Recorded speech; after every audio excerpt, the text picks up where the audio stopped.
des 50 dernières années, le secteur de l'habillement a connu de très profondes mutations. D'abord avec la mondialisation, la production de vêtements a en grande partie quitté le territoire national pour aller dans des pays à faible coût de main-d'œuvre. La France a cependant conservé les productions à forte valeur ajoutée.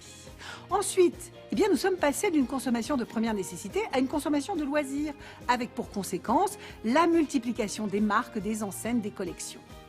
Enfin, la digitalisation a apporté dans l'habillement son lot de transformations.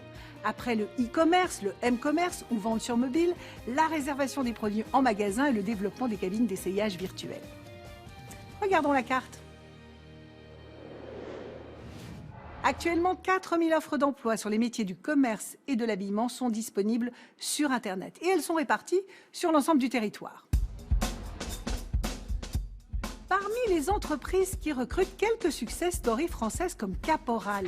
Née en 2004 au cœur du bassin du denim marseillais, l'entreprise a su bâtir son image grâce à des jeans aux coupes originales et aux détails immédiatement identifiables. Aujourd'hui, elle compte 100 magasins en propre et 1300 points de vente en France et à l'international. D'ici le mois de décembre, l'entreprise souhaite ouvrir 5 nouvelles boutiques en Moselle, dans les Deux-Sèvres, en Haute-Savoie et dans le Pas-de-Calais.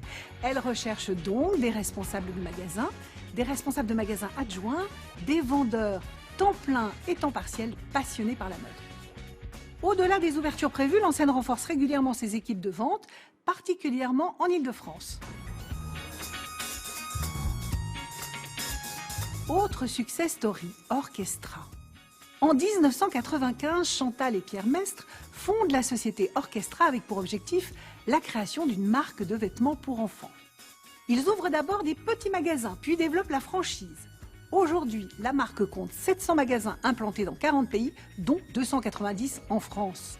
Le groupe prévoit de doubler de taille d'ici 2019 et recherche en permanence des profils pour l'accompagner dans cette aventure. Des vendeurs, des conseillers de vente, des caissiers, des adjoints, responsables de magasins, des responsables de magasins et des réservistes. Des postes sur des fonctions support pour le siège de Saint-Onès, dans la périphérie de Montpellier, sont également à pourvoir.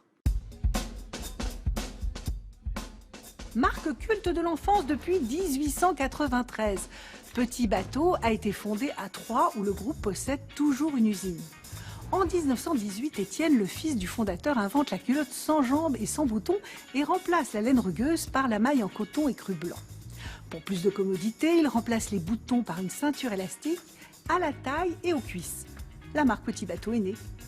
Propriété du groupe Yves Rocher depuis 1980, elle compte près de 500 boutiques à travers le monde, dont la moitié en France.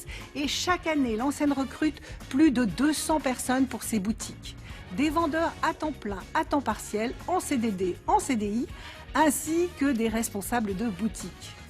Petit Bateau recherche aussi régulièrement des profils de stylistes ou modélistes pour son usine historique de Troyes, dans l'Aube.